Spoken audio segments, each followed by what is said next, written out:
Hey there, thank you for tuning into Duckbricks. I'm Chris and this is another episode of Bionicle Fanon Reviews, in which I review all of the fan-created, canonized Bionicle models for the G1 storyline. These are not sets, but they are models that have been created by fans and have been officially accepted into the Bionicle canon by story leads like Greg Farshty, either through official LEGO contests or the TTV canonization contest. Today's review is going to be a little bit shorter and a lot smaller. We are reviewing the Archives mole. This one has been requested a lot by a certain user, so I'm finally doing the Archives mole. Here he is. Before we get started, I will say that there is only one inaccuracy that I can see compared to the official picture of the model. The spine up here should have been a different style of spine. I just didn't have the piece on me, and hopefully it's not that big of a difference, but I'm going to throw a picture up on screen just to let you know. Personally, for me, the style of the spine here doesn't really affect how I feel about the model one way or the other, but if it does for you, here's a picture of what it is supposed to look like, just so you know. Other than that, this is a pretty simple model, and everything else down to the colors and types of parts used should be 100% accurate. That being said, let me know down in the comments as usual if there is something wrong, and I will address it in the description or in a pinned comment if there is anything else I missed. And so let's kick off this review by discussing a little bit about the story behind these little creatures. The Archives mole were, as their name suggests, little mole-like creatures that lived within the archives of Metru Nui, and they're almost like little pests, but they were pretty harmless, and they really posed zero threat to Matoran or Toa, so they really just kind of coexisted in the archives. And of course, during the Visorak invasion of Metru Nui, the Visorak were preying on them, but a few of them did manage to escape and eventually migrate to Spherus Magna after the Reformation.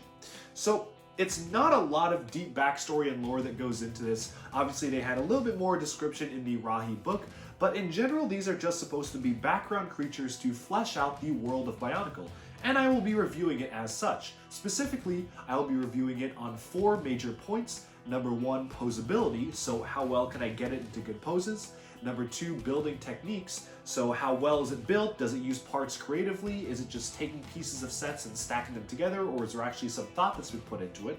Number 3 is just overall aesthetics, so how good does it look in general, and how realistic does it look as an animal?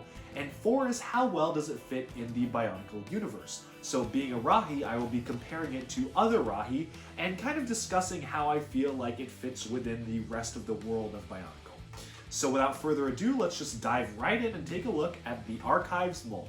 Alright, so you can see the Archives mole right here in all his glory. He is a very small creature, but immediately recognizable as some sort of mole or burrowing creature, so that is one thing that I do like about it. Just starting off, I'm just showing off all the sides of the creature so you can kind of get a feel of the scale here. Of course, the Rakshi spines are really what can help you figure out about how big this is compared to, say, another Bionicle. You can see my hand next to it. It's a pretty small creature, but it is actually surprisingly sizable compared to something like a Borak. You can see immediately that there are several points of articulation. Of course, you can move the head like so. You can move the legs and the tip of the feet as well, so all the articulation there that you would expect in a standard creature like this. And as far as that's concerned, there are no other points of articulation, but it doesn't really need any more points of articulation, to be honest. So I'm perfectly fine with how it looks right now. And then as we get into the build here, you can see that at first glance, it might seem like a really simple build, but in actuality, it was a lot more impressive than I at first gave it credit for, because I actually really do like how they've managed to connect the Rakshi spines like so. You can see that it's actually very much aligned with a ball joint here, such that it's fixed in a very rigid and fixed position that you might not expect, because I didn't really see just by looking at the main picture how exactly this came together, but this actually surprised me, and it was kind of creative to me how they managed to keep the spine in such a fixed position. Despite having no friction on the attachment point here, it's held in and is completely firm like so because of this one ball joint that connects it to the back spine here. The builder also seamlessly combined Borak parts alongside the Rakshi parts, and actually makes it seem like a really well done and pretty solid creation. I really don't have many major complaints about the build. The one thing that I will say is that the Technic spine right here, the Technic bar, seems a little bit out of place compared to the spine. if I had to guess, it was included because the builder felt that it kind of continued the detailing of a spine up front, a spine in the back, and then maybe another spike in the middle. But the fact that the styles of the spines are pretty different, and this really stands out from, say, a spine that looks like this or this, it just kind of feels a little bit out of place to me. And to be honest, I probably would have preferred the model if it just wasn't there. That being said, the good thing is you can just simply take it off, and as you can see, it literally does nothing to the model in terms of stability. It's just kind of just stuck in there. So you can choose to leave it on or off depending on what you like. Personally, if it was up to me, I would leave it off, but it's just a very minor quibble. The other thing about the building process is that these are actually not connected to anything on this end. If you'll notice, if you can get this kind of out of whack, you can see that it's really easy to kind of get this Borak neck gear piece kind of just rotating freely, especially because this point here has no friction whatsoever. It's using one of the tan Technic pins, which does not have friction. So the only thing that you can really do here is make sure that this Technic pin is pushed into the Borak piece right here. It's a bit of a weird fit, and it's obviously not a legal connection, but most of the time, due to the gravity, it just stays in place. So it's not that big of a deal. It's just something that I did want to point out. Can get annoying when you're trying to pose this. The other thing that I know some people do complain about are open sockets. Of course, the way that the eyes are attached have these sockets be open, but personally, I feel like this kind of adds to the aesthetic of the creature. I don't personally mind it at all because these can almost be seen as maybe little ears or some sort of protrusions or details on the head. And as simple as the head is, it's surprisingly really expressive. And I do like the use of the Mata foot piece as a nose. You can really see this as a nose that's kind of going outwards and almost like a mouth in this front area here compared to the very shiny and glossy black eyes. So surprisingly expressive face for so few parts being used, and I'd say pretty well done on parts usage right there. The one thing that does stand out to me just a little bit is some of the color choice that's been used, specifically the black spine here and some of the colors around the model. I'm not sure if this was just because the builder did not have access to more parts, but to be honest, the black does feel a little bit out of place on this mostly brown creature. You can see that obviously the back spine is brown, the feet are brown, the front legs are brown, the head is brown, and you have some black, sure, on the inside and on the claws, of course, which is fine for me, but the fact that this front piece is black threw me off just a little bit, and I was kind of expecting it to be brown like the rest of him. It also kind of looks a little bit strange when you look at it kind of from head on, this brown head and brown body, but then a black spine in the front. And then again, I will say this is probably up to personal opinion. I'm sure that an equal amount of people will like it for the amount of variety that it does offer in the build and in the color scheme, and kind of helping to break up the color scheme a little bit from just purely brown. But to me personally, it just feels a little bit out of place, and I probably would have preferred it if it was brown. Of course, there are some things you can't avoid with the color scheme, like this tan piece here. I do know these pieces exist in black, so I probably would have chosen the black piece if it was up to me. That being said, the black piece is a lot rarer than the tan piece, so I can see if the builder just didn't have a lot of parts on them, why they went with this. And again, it's not really that noticeable, especially when you move it from the front, you really can't tell. Other than that, besides the main body, which I did like, the building techniques are really simple. I mean, this is just a standard Borak leg configuration. Same with the front, except you've just put the Onua claws on the front. And the other thing is that this does not actually have a tail or some sort. I might have liked to see some sort of a tail just to kind of suggest the whole Rahi and beast-like nature of this creature. However, it does just end here, so that is a little bit disappointing. I would have liked to see some sort of tail. That being said, it's not absolutely necessary, and the model stands up just fine without it, so it's not a big deal to me.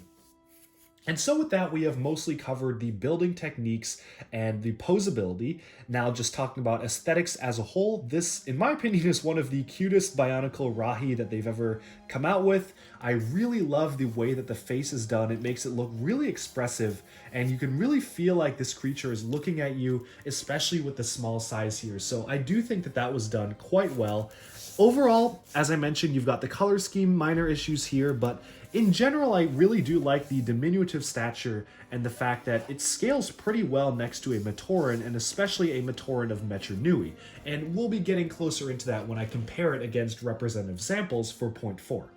And speaking of point 4, why don't we jump out right now and get into the final point and look at this from a wider perspective to compare it against multiple different things. Alright, so moving into part 4, which is how well does it fit in the Bionicle universe, here is the Archives mole next to Dihari, who is an Onumatoran from Metru Nui that he may encounter down in the Archives. I have also compared him to other four-legged Bionicle creatures of similar size. We have Spinax here, who is a four-legged energy hound, although it is a little bit unfair because Spinax did come out in 2007, whereas the Archives mole mostly uses pieces from 2002 to 2003. And so because of that, I have also brought in another four-legged Rahi. This is a frog Rahi called the Ranama. It was not an official set, but it was officially accepted into Bionicle canon. It was made by some LEGO designers for the LEGO Club magazine. So you can see the Ranama here, if I can get him to stand upright. And comparing all of these guys next to each other, I can clearly see that, yes, it does fit in well with the Bionicle universe. I think that the use of all of these different pieces mixed together actually does make it feel like it feels part of this universe. And if there's anything that does feel a little bit strange to me, it's the use of the Nuva shoulder pieces. I think that it's just very recognizable to me as armor. So it almost feels like this has some kind of artificial armor added onto it rather than them actually being part of his legs. But that is one minor thing, and I am aware that models within the Bionicle Miramax films themselves actually did kind of show the Nuva armor piece integrated into them. Most famously, the Ash Bear Growlok used it, so I can kind of understand that, although it does feel a little bit strange to me, especially because these are in silver, and I do understand that his spines are in silver, and he has some light gray detailing on the side, but it still does feel a little bit out of place.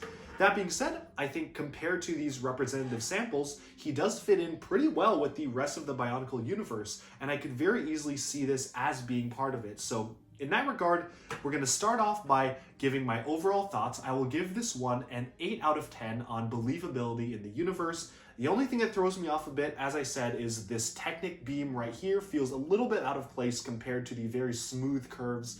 I also feel that the Nuva shoulders are a little bit out of place, as well as the black here, so that all kind of contributes into it, although I will say that this next to another Rahi of basically the same size, I'd say fits in very well together in the universe, and I can very clearly see this as a Bionicle Rahi.